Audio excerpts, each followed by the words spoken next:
What's up, good people? It's your boy C. Wit from Boys to Gentlemen.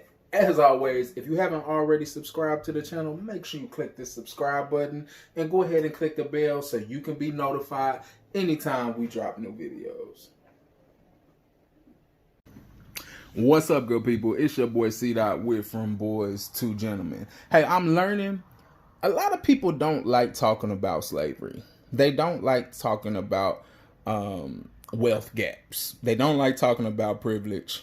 And I guess I understand, but that doesn't help us with anything. So instead of directly talking about it, sometimes it's easier to take it in an analogy. The goal for this little demonstration is for us to understand what it looks like when you have zero ownership. So I want you to imagine coming into a Monopoly game. Shout out to my family guy, Monopoly.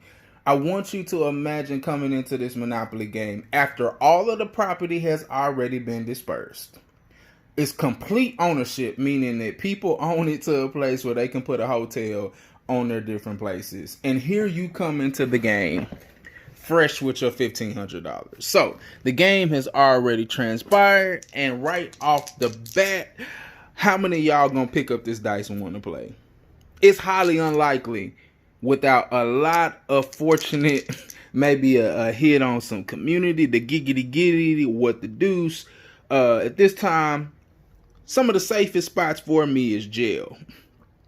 Because that's the only way I'm going to be able to stay in the game. Because if I continue to roll, even if you gave me all of the money in the bank, eventually I have no way to generate money. So each roll is going to be paying, meaning you are 100% a consumer. So even when more money comes in, I am not able to acquire wealth.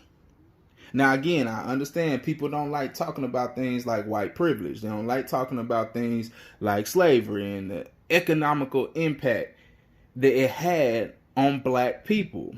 This is the clearest way that I can express. Many of these things were already bought before it was coming to the game. Now, understand this isn't a totality thing. This is just a visual reference.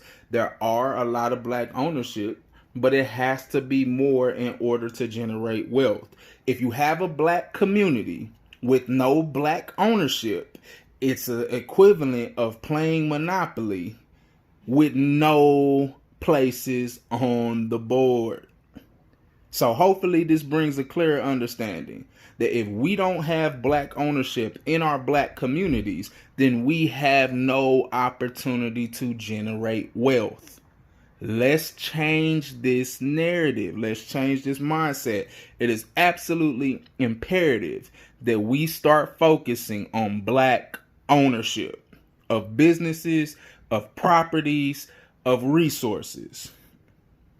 Hopefully that makes it as clear as possible. Hey, I love y'all. From Boys to Gentlemen is all about the development, of young men, but I do not in any shape, form, or fashion exclude black people. I myself, being a black man, have experienced how much just something as simple as owning a home can change your life. Well, if your entire family has lived in an apartment their entire lives and you think that that's the mindset to go with, that is a mindset that has to be broken. So let's get focused on ownership. House ownership, vehicle ownership, business ownership, land ownership. This is our goal.